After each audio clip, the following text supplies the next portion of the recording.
Hey everybody, welcome to the round 3 preview. Carlton, Hawthorn, MCG on Sunday at 1:10. The family-friendly fixture. No excuses to not be there, I would think, apart from if you're sick. And an opportunity to go 3-0 for the first time since 2012. It's been a good start to the season, and I guess the conversations around this week, I think for the most part, are centered around, okay, well, round 1 was, can you break the hoodoo against Richmond? Tick. Round 2 was, can you back it up against a really good opponent, a top 4-ish opponent, or, the grand finalists from last year? Tick. Round 3, I think the story is, can you do it when you're expected to from the outside world? Now, I know that is really irrelevant in some respect, because one thing I'm hoping with this group, and one thing I have confidence in with the coaching group, is we're instilling an impenetrable mentality into the playing group. The fans, the media, the outside world, the external, we're all talking about it. We're up and about. We're excited. The lid's off, all of that. I guess the hope is that it doesn't seep in too much to the players' mentality. And the reality is, this is a team and this is a club that historically, let's say over the last 5 or so years with this group, we have not dealt very well with that expectation of winning a game when we go in as a heavy favourite. And that's the test. We're going to see exactly what this group's made of in that regard. It's funny because every week is a new challenge and a new test, and there's a new narrative and whatnot. So, I'm excited to have a Sunday game. I'm excited to have that afternoon time slot. I think the late game on a Thursday can be a little bit impactful for crowd numbers, especially if you've got a family with children and getting up for school the next day. So I'm hoping to have a really good turnout on Sunday, and I'm hoping that we can continue on. And, like I said, the opportunity to be 3-0 gives us the ability to be a quarter of the way to 12 wins and a finals berth, 3 rounds into the season. So that's exciting. And that's what gets you up and about. And you hope that this dream never ends, and you hope that we never lose. But the reality is we are going to have a loss. There are going to be shortcomings and inconsistencies with this team. It's coming. We're not the finished product yet. We're building towards something. And that's what I like about the narrative coming out from the club, I should say. It's that we're still building. There's still a lot to work with. And it's a really unique position to be in for me personally, because I just sit back almost and just have faith that whatever Vossi and the coaching group is instilling into these players, I've just got faith in. So you let them do their job, and you just hope that the players are responding well to that. Now when you talk about the Carlton situation, it looks good at this point from the standpoint of Adam Chera should be available to play, Jack Martin should be available to play. And then the discussion centers around, okay, well, if those two are best 22 players, and who's coming out? Is it a Lockie Fogarty? We know that Oscar McDonald has had the back spasm, and so he won't be playing. So do you get a little bit creative and bring in Chera for Oscar McDonald and then shuffle the pieces around? Or do you bring in a Lewis Young or a Luke Parks and play with the two key tall defenders and keep that structure? I personally think you do bring in Lewis Young or Luke Parks, and you bring in a tall defender, because I looked at the Hawthorn game last week and look, they were impressive. They've got Mitch Lewis there, who is going to be a problem in this league for years to come. He's a very good up-and-coming forward.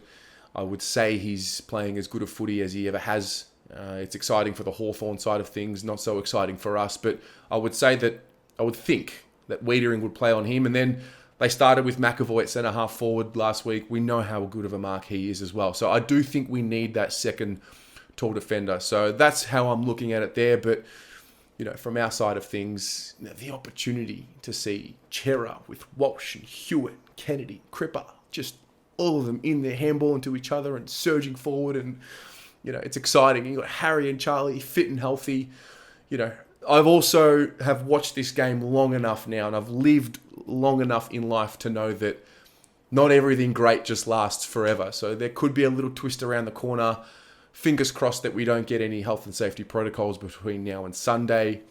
But it should be a good contest. I think Hawthorn winning the way they did last week. It depends how you look at it. Do you look at it as super impressive from Hawthorn, or do you look at it as well, Port Adelaide are really underdone. I mean, I'm just going to give Hawthorn credit because they deserve it. And I think the moment we start giving a team less respect than any other team is the moment we, crumble. And so I'm not going to be up and about until I see the final siren go and hear it and see that we've won the game. But I mean, prior to the game, I'm thinking in my head logically, and this is the tricky part about thinking logically, it's that, all right, well, if we play at our best and if we play the way that we did against, the Dogs in Richmond, I think it would be good enough to beat Hawthorn. But the second you think you've got the logic figured out is the second it all comes undone. So I am, just tapering it. I've got confidence in the group. I've got confidence in the journey that we're on, and I'm right behind it. And I'm just hoping that Sunday is an enjoyable experience. And the reality is, the Hawthorn Football Club is a great football club, however boring they may sound and look. But they're a great football club, and they have given us dramas for so long. And one thing I'm hoping to get from this group, I'm pretty sure that we've turned the corner. And if we have turned the corner, we've got a lot of receipts. We've got a lot of receipts and a lot of payback to give some of these clubs who have just had our number, not only on the field, but just mentally. Hawthorn traditionally, mentally just know, show up, play hard, because Carlton will drop their heads and they're not able to stay in the game mentally for 4 quarters. And how many losses against Hawthorn can we recall? The 2019 one in Launceston, disaster, absolute disaster. There's been so many of those heartbreaking games against them, and it's time for us to turn that page and start giving it back to the other clubs. And I'm hoping that it's our turn to start getting on these winning streaks against some of the other clubs, some of the other great clubs as well, because as a supporter, bragging rights are important against your friends, and earning that respect. We go back to another phrase that's been used by the club in the preseason coming into the season. It's about earning that respect back. And I'm pumped. I'm excited. I'm hoping we can get, 50, 60,000 people there on Sunday. I think, I think the question is, where were you when the Blues turned it around? Were you at the games or were you watching from home? Now, if you want to watch it from home, fair enough. You got to watch along. You can sit there and watch it with Pommy.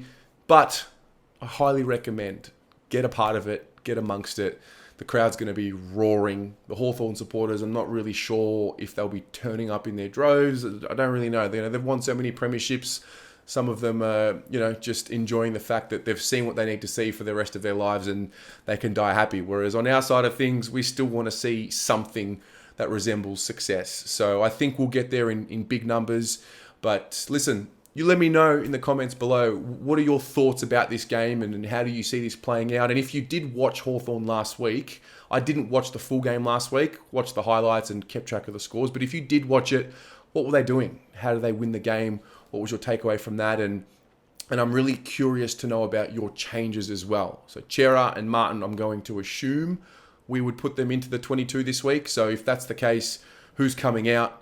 And also, what are you doing with the Oscar McDonald situation, who we know will be missing this week? So I look forward to it. I really do look forward to it. It's good to enjoy and have a relaxed feeling about the footy again. And I hope it continues the way it has been in the first 2 rounds. We'll chat about it in the comments, and go the Mighty Blues.